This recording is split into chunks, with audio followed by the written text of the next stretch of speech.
Hello everyone, I'm Ashwani Kumar and now I'm going to talk about how to roadmap to to become a cybersecurity professional.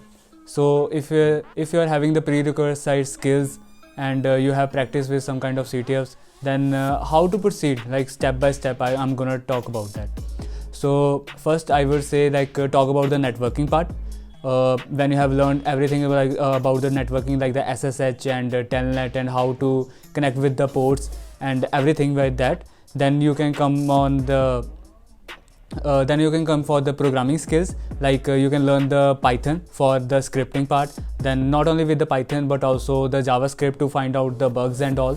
Then you can come for the C++ because the oldest software has been written in the C++, and to find the vulnerabilities and that you should know about that C++ language even.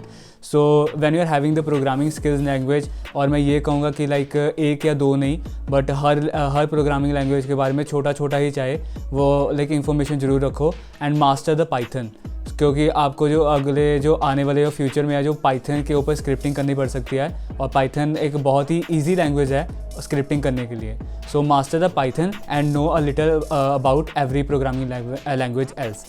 So rest I would talk about the system engineering और the software engineering, जहाँ पर आपको क्या करना है, आपको system और software के बैकग्राउंड पे कैसे वर्क करता है आपको वो जानना है. तो जैसे मैंने प्रीरिक्विजिट स्किल्स में भी मैंने यही बताया कि आपको ये सब चीज़ों की नॉलेज होनी चाहिए, आपको गूगल करना आना चाहिए आपको ये. और जब आप ये सब चीज़ें सीख जाते हैं, आपको रिसर्च करना आ जाता है कि हाँ कोई भी टॉपिक दे दो and now I am ready to research on that and I can find the vulnerabilities और something like that to protect that और to secure that.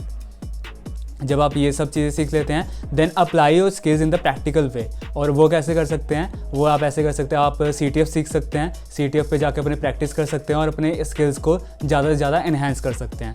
So CTF से आपके स्किल्स एनहेंस हो जाएंगे और आपको ये पता लग जाएगा कि आप किसी चीज़ में लैग तो नहीं कर रहे हैं. तो अगर आप किसी चीज़ में लैग कर रहे होंगे तो आप वो जाकर आप सीख सकते हैं. और उसके बाद जो नेक्स्ट थिंग है, मैं कहूँगा कि get your hand dirty with the bug hunting also. So जब आप बग हंटिंग करते हैं तो आपको पता लग जाता है कि रियल लाइफ सिनेरियो में भी काम करना आ जाता है कि हाँ अगर कोई वेब एप्लीकेशन दी गई है तो आपको उसमें वल्नरेबिलिटी निकालनी आती है, आपको उसके थ्रेट्स का पता है कि नहीं पता है, then how to patch that vulnerability even. So जब ये आप चीज़ें सीख जाते हैं then you are actually ready for to go into the cyber security domain to start up with that. Okay, so जब आप एक इंटरमीडिएट लेवल पे पहुंच जाते हैं then I would recommend some kind of certifications like CEH by the EC Council, and then go for the OSCP, CompTIA Security Plus and many more and more.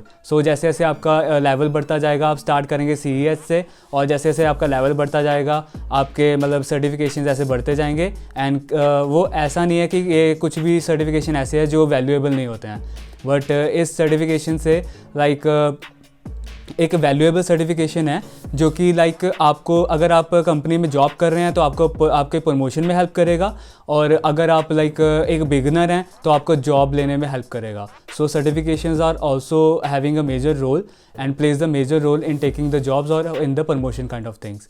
So I think this is the roadmap for becoming the cybersecurity professional, and that's all from my side. Have a nice day. Thank you.